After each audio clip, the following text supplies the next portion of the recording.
wangu mwana naye kati nemalabyeko nsobola okwebaka nabadde zisobola kwebaka mwana nze manya kingi ku mutima naye kyemmamanya mukinkolede bantu mwe bannange bulamu yeekuleekobala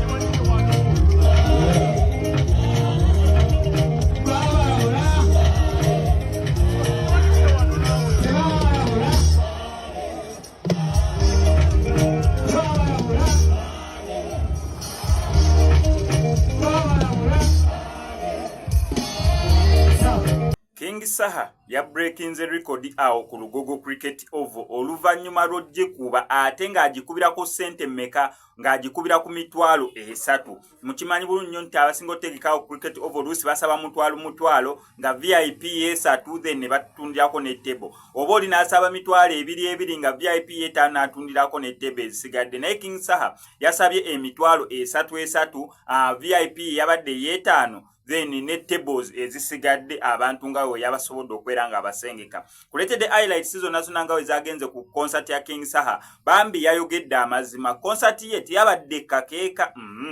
Yabadde yambirigo okubeera nga agiyimiriza. On top of that, n'atuuka ne ku extent ekola sound check ng'olwedde abantu gye bali. Ekyo nadde sikirabangako. King Saha yakoze sound check olunaku olw'eggulu ng'abantu batandise okuyingira. Mukimanyi bulungi nnyo nti abayimbi batera okukola sound check ekiro ng'enkeera concert. King Saha yalemedde okukola sound check olw'ensonga za poliisi ate wano tonnamaliriza wanene obadde tonnamaliriza ate kino kibulamu. Nera King Saha sound check yagikoze saawa 7. Just imagine ng'olwedde abantu bayingidde nera sound check yagikoze olwedde bafaani be mwebali. Ekirungi ekiri ku King Saha si ye muntu eyeegumilumiza mbuni abanankoosati yange yaleero osagala ndabe nina gye neekwese kyali nedda. Neya yazze bulungi nnyo n'ayitira ku gate ng'abantu bamulaba basimbye line n'abaga bannange mujje muyingire. Abayingira ababadde bamaze osasula ne bayingira era bw'atu n'agenda ku stage n'asooka akola sound check. Amakulu mu kyo ti abantu abamayinza obeera nga bafunye omukisa okulaba King Saha actually yaba performing emirundi 2 ekiro n'emisana yakoze performance za mirundi 2 yakoze ekiro n'emisana ababaddewo emisana ngakola sound check bamunyumiddwa ababaddewo ekiro ng'azze mu full swing nabo ne bamunyumirwa. So there's no highlights za King Saha naye without any doubt yakikubye. Bobby Wine yasobodde okubeera ng'abeerayo Palaso yazzaawo n'akuba zi freestyle ze Fefe Bush n'akuba zi freestyle ze twalabe champion good ye ng'ali eno ku winning side yasazeewo kugenda eno wa King Saha. Wabaddewoko n'ensasagge emu ku mulyango ku nsonga za Palaso eggaali yabadde nene nnyo. So wabaddewo ensasagge naye oluvannyuma bamaze ne bamukkiriza okubeera nga naye ayingira. Kankutereko highlights zonna nga we zagenze maaso ku concert ya King Saha naye nga sinabeera nga nzikuterako amusaba subscribing nga ku SMX Media tojja kweyangu missing updates naddala nga zino. Amazima ga Katonda munkoledde omulimu nange gwe nsobola okunnyonnyola Allah nti amazima abantu abo baabeererawo bamaze amazima. Tubadde n'ekireeta wadde kisoomooza naye Allah bulungi olunaku lutambudde era nsaba buli omu nga bwe yazze obulungi ajja kuddayo obulungi mu linnya lya Allah kubanga ekirina musango gwonna amazima ga Katonda kungulu. Mama wange wuyo anjulira tetuli bantu balungi nnyo eri buli muntu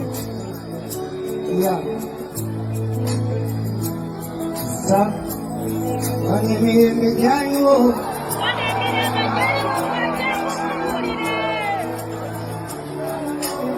waliko omukono obatali wange tulina mukono limano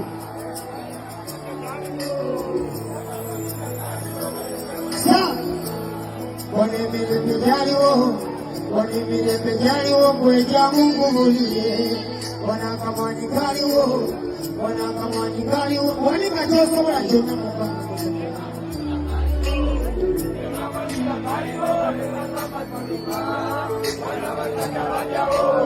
bana basajja bajjawo era byonna bakulizisa ate ko olubagambako nti omulwiraye mwakubwa buli kimu mukimanyi ebituninga mu bimanyi mwansalawo muzirika biriko olubagambako ensigo ziruma wano enguudo zaaliwo wano enguudo zaaliwo laba zonna okugomoka buli omu ali ku lulwe bano bategeka bugagga bwabwe abasajja kalabala twagala batuleke twagala bagende kati tulali tusala banange batuli bubi banange batuli bubi eno teyalina mirembe n'akatono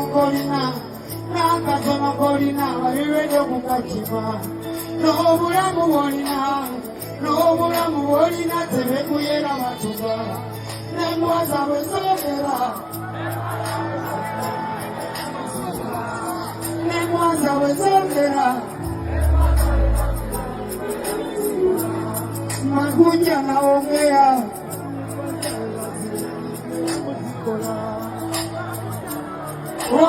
waliwo bakulya amasati ago ngalabeko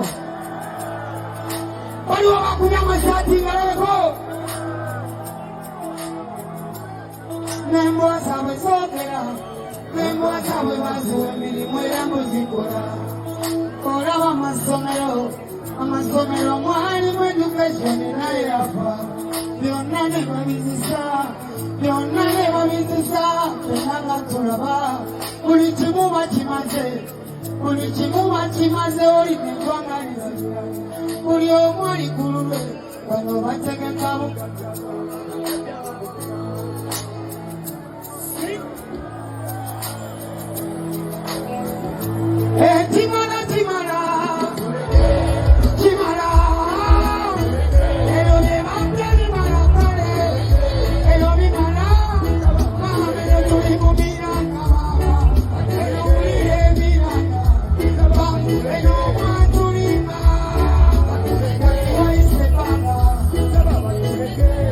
Kimara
ne PPC wa wano Jinjarodi ne bonna wetwatukira bo meeting okutegera amangu ensonga nga tennasaddibwa oba sinaka gyokatuliwa naye webalenera wapande webalejala so basali bange mwena mwebale nnyo mwebalira ddala bisi sema